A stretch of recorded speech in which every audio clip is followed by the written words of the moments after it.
ultimate fatty. Even though he's the skinniest, like I feel like you're the ultimate fatty on the inside. And on the inside, for sure. Yeah. Hey Fruit Bats, it's Freely Banana Girl here. Welcome to another episode. So today's video is on Shane Dawson. He just did a video about having body dysmorphia, and I want to share my thoughts about that. And before any of you say, stop hating on Shane, Freely, I actually like the guy. I enjoy a lot of his videos. I enjoy his sense of humor. So this is actually about helping him. And if you've got a problem with me actually helping people on my own channel, then you can go fruit yourself and get off my channel. Okay, down to serious banana business. Here's Shane to fill you in more on how he's feeling. Hey guys, today I wanted to make a different kind of video. This is weird for me because I haven't done one of these in a long time where I've just kind of shared something about myself. The last time I did this was a few years ago when I talked about my depression, and it helped a lot of people, and I thought I would talk about something today that might help some more people. Well, I feel like I might have touched on this before, but I have a pretty severe case of body dysmorphia. I look in the mirror and I see a huge person. I see me in a fat suit, basically. And it's been like that ever since I lost weight when I was 18. I lost, I don't know, like between 150 and 200 pounds. And you know, when I lost all that weight, I thought, oh, this is perfect. Once I hit my goal weight, I'll be happy and I'll take my shirt off at the beach and I'll, you know, be just like all those people on those tampon commercials. They're always running around happy wearing white. That's how I thought I was going to be. And that didn't happen. I lost all the weight and I was more depressed when I lost the weight than I had ever been. So as you can hear, Shane is going through some challenging times at the moment. And if you're wondering what body dysmorphia is, it's classified as a psychological disorder in which a person becomes obsessed with imaginary defects in their appearance. So Shane has obviously been through a lot with his body, as he said, and I can totally relate to that feeling of, you know, thinking that I'm bigger than I actually am, looking in the mirror and thinking there's a bigger person than there actually is. And I used to feel this all the time, and I'm sure a lot of you out there also have felt this or feel this currently. And it definitely, you know, negatively impacts on our psychological state. One thing that is important to note is that if we lose the weight through calorie restriction, through carbohydrate restriction, through crash dieting, then we are not going to, you know, feel our best at the end of that. Even if we've lost all this weight, we're still not going to feel, you know, totally energized because we don't have enough carbohydrates, we don't have enough calories in general, and we're always going to be dieting to keep the weight off. So in the next clip, you'll hear Shane talk about yo-yoing weight and about, you know, going on cleanses and diets and binging and not, and all this sort of yo-yoing that is experienced if we go on crash diets, if we lose the weight through crash dieting and calorie restriction. And over the course of, you know, from then until now, or up in maybe 6 months ago, I was literally just yo-yoing, gaining 10 pounds, losing 10 pounds, gaining 10 pounds, losing 10 pounds, doing a juice cleanse, stop doing the juice cleanse, eating chocolate, no more chocolate. And you guys have seen in my vlogs, I mean, I talk about food a lot, I talk about going to the gym a lot, and I'm tired. I'm so tired. I'm so tired of caring, and I'm so tired of I'm just tired. Shane, I can totally relate because as long as I can remember, up until 8 years ago, I was on crash diets all the time. My weight was going up and down. I was binging. I was starving myself. I was purging.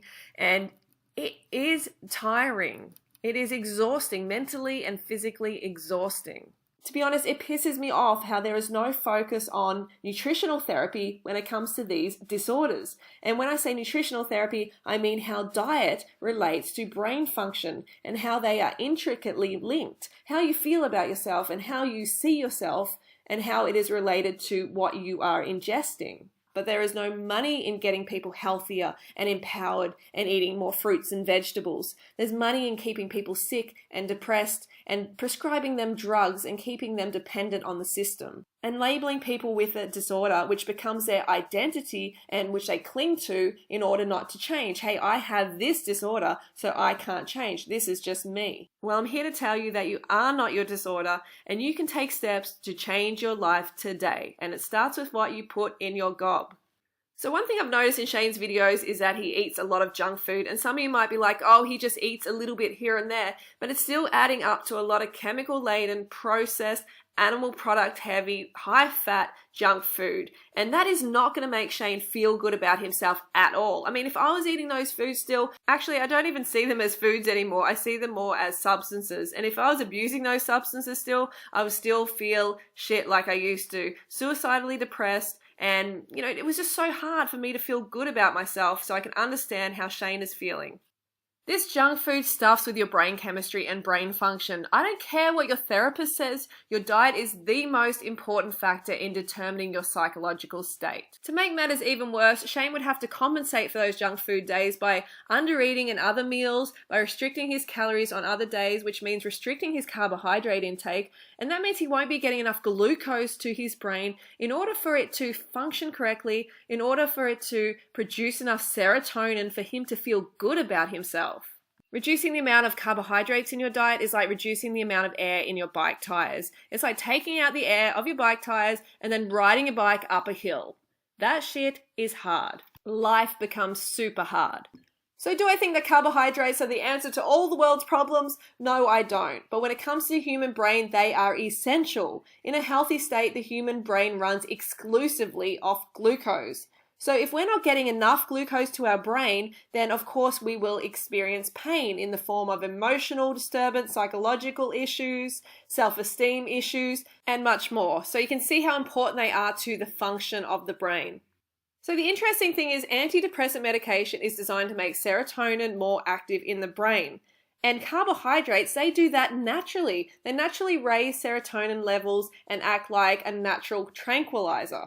So your brain cells require twice as much energy, twice as much fuel as other cells in your body. You know, the brain's always thinking, always processing, so it's chewing through a lot of glucose. So Shane, keep that in mind next time you feel bad about yourself. Ask yourself, did you get enough carbohydrates? Did you get enough clean glucose to your cells during that day or even the days before? You know, did you drink enough water? Did you get enough sleep? Did you get off the computer and exercise? You know, address your basic physiological needs. This is so important, and carbohydrates is number one. If you restrict your calories, you're going to be restricting your carbohydrates, which means you're restricting your brain fuel. And as a result, it's going to be extra hard to access those feelings of happiness, of fulfillment, and of gratitude for everything you have in life. So Shane obviously has a lot going for him. He's a good-looking guy. He's just made a movie called Not Cool, which is in theaters, and it's doing really well. He has a lot to be grateful for, to be thankful for, and he's obviously worked very, very hard to get to where he's at. And this means his glucose requirement is going to be huge. The guy uses his brain all the time. He is a hard worker. So Shane, you have to pay attention to your carbohydrate intake. You need to try a high-carb, low-fat, vegan diet. It's going to make such a difference to the way your brain functions, to how you feel about yourself when you look in the mirror. And you're only going to know this if you try it and you do it correctly and you do it long enough to experience the positivity that I'm experiencing myself and that many, many other people are experiencing as well.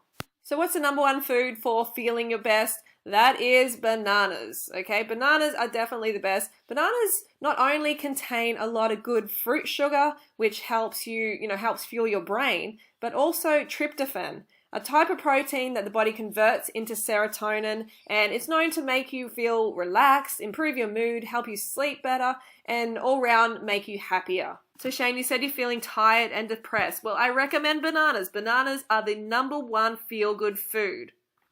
Shane, you have created a lot of awesome things in your life, and one big thing you need now is a healthy, clean lifestyle consistently that will fuel your brain correctly so you can actually appreciate all those awesome things in your life fully and instead focus on what is truly important in life. And that's being happy and healthy and having an attitude of gratitude. Be grateful that you have food and internet and clothing. There are 2 billion children in the world, and 1 billion are in poverty. Every second child.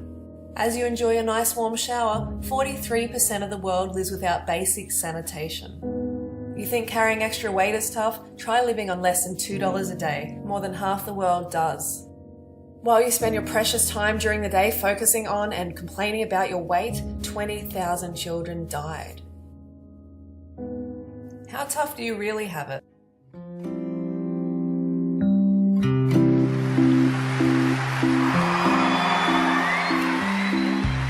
How you guys doing? good. Well, guys, I was born this way, and there's no medical reason why that happened. My brother and my sister were born with arms and legs, and sometimes in life, things happen that don't make sense. My doctors never thought that I'd be able to walk, and today, I'm walking. And then you compare each other with how we look, and I wish I was smarter, I wish I was taller, I wish I was shorter, I wish I was more popular, I wish I did this, I wish I didn't have that. I wish my life was different. That was me when I was about 8 years old. I looked at myself and I looked at everybody else, and everyone else had more than me. And I'm asking, why? Why me? Have you ever asked the why me questions, but get nowhere? If I had no answers from the doctors, and if I had no answers from my parents, I still have a choice every day in my life to keep going or give up. Deeper down, she has found the one thing love. So she is looking for it in all the wrong places.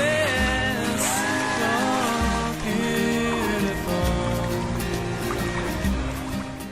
Even the worst part of your life can come together for the good. 4 years ago, I met a little boy with no arms and no legs.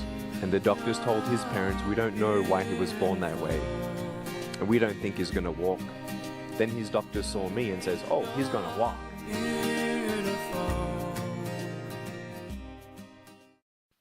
Okay, Shane, you can do this. You got this. Carve the fuck up and join us on the Raw Till 4 lifestyle. And if you're watching and you've had a positive experience with your self-esteem, with how you feel about yourself since going on this lifestyle, then please leave it in the comments below to inspire others who might be struggling.